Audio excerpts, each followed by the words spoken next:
तो कैसे हो मेरे इन्वेस्टर्स भाई लोग? बैक टू बैक आईपीओ आते जा रहे हैं भाई। Cube highway infrastructure, Lohia Corp, extranet technologies, Indo MIM. इनकी मैं डिटेल वीडियोस डालता जा रहा हूं, जैसे कि मैंने एसबीएमसी की डाली थी, कैलिबर माइनिंग की डाली, इंडो एमआईएम की मैं ऑलरेडी एनालिसिस डाल चुका हूं, आप चेक कर सकते हो मेरे यूट्यूब चैनल पे।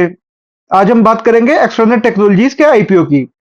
Extranet private limited was incorporated in 2011 and operate Tier 3 equivalent data center in Navi Mumbai, providing station service including rack space, power cooling and the physical security along with the managed service covering cloud infrastructure network, operation, IT support and enterprise for the government clients। भाई सब सही है। Government clients के लिए भी है, जैसे data centres वगैरह लगाने हो तो उनको जैसे वाटर वगैरह की सप्लाई होगी, सिक्योरिटी की सप्लाई होगी, वो सब प्रोवाइड करने का काम करती है कंपनी। और इनके गवर्नमेंट के साथ भी टाई अप है। The company service portfolio span collation and hosting, managing cloud services, network connectivity, including PLS and the internet list, lines, disaster recovery, solution and IT infrastructure management. Serving sector including BFSI, healthcare, manufacturing, government and telecom. Its Navi Mumbai facility benefits proximity to the Mumbai financial district, robust power infrastructure and the multiple fiber connectivity option make it a strategic hub of enterprise IT workloads. The company planned to expand its existing facility and set up a new data center in Navi Mumbai using the IPO proceeds, targeting the rapidly growing Indian data center market driven by the cloud adoption, Digital India initiative, and increasing enterprise data consumption. As of the latest available data, company has promoter holding 100% pre-issue stake, with the post-issue promoter holding reduced through the fresh issue dilution. तो कुल मिला के company के बारे में सुनने में तो अच्छा लग रहा है, बट आईटी सेक्टर की कंपनी है जो कि डाटा सेंटर्स वगैरह, एआई स्ट्रक्चर, इनके लिए आपको सर्विस प्रोवाइड करेगी। आईपीओ की कुछ बेसिक डिटेल देख लेते हैं। आईपीओ ओपन होगा 23 जुलाई को, क्लोज होगा 27 जुलाई को, लिस्टिंग डेट है इसकी 30 जुलाई की। प्राइस बैंड है 122-127 रुपीज। जैसा कि मैं अपनी हर वीडियो में आपको बताता हूँ कि हमें प्राइस पे अप्लाई करना है कट ऑफ प्राइस पे, यानी 127 रुपीज पे।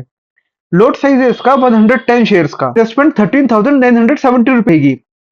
वैसे ये और भी शेयर्स ला सकते थे। 13,970 पता नहीं क्यों इन्होंने किया, पर चलो ठीक है। कट ऑफ प्राइस हमारा 127। ओपन डेट 23 जुलाई, लास्ट डेट 27 जुलाई।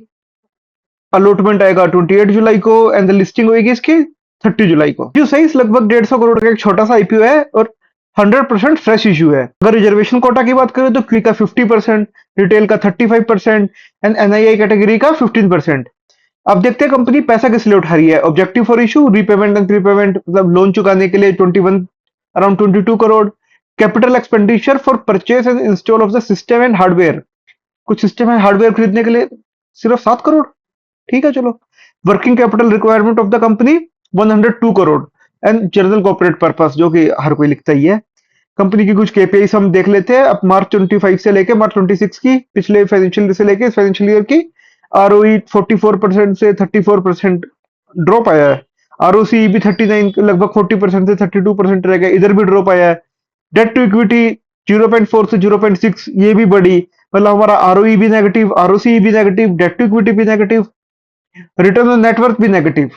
पैट मार्जिन देखे तो 10% से 11%, थोड़ा सा बस ग्रोथ है, ग्रोथ भी नहीं कहेंगे उसको, स्टेडी कहेंगे। इबिडा भी सेम ही रहा है। Price to book value 3.66। EPS pre IPO 10 का था, पोस्ट आईपीओ 8 का हो जाएगा एंड पीई 12 से 16 का हो जाएगा पोस्ट आईपीओ।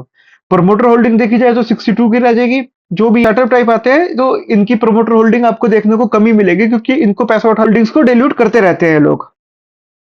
अब अगर फाइनेंशियल्स का टेबल देखें तो टोटल इनकम 233 से 276 एंड 336, कुछ ज्यादा अच्छा खासा जंप तो आया नहीं है। नेट प्रॉफिट भी 10 करोड़ से 30 करोड़ एंड 40 करोड़, ये भी ठीक ठाक ही है। EBITDA 18 से 47 एंड 63 करोड़। बोरोइंग देखी जाए तो 41 से 39, एक कम हुआ, बट यहाँ एकदम से ही 85 करोड़। आरओई भी हमारा कम हुआ है, आरओसी भी कम हुआ है, डेट टू इक्विटी बड़ा है।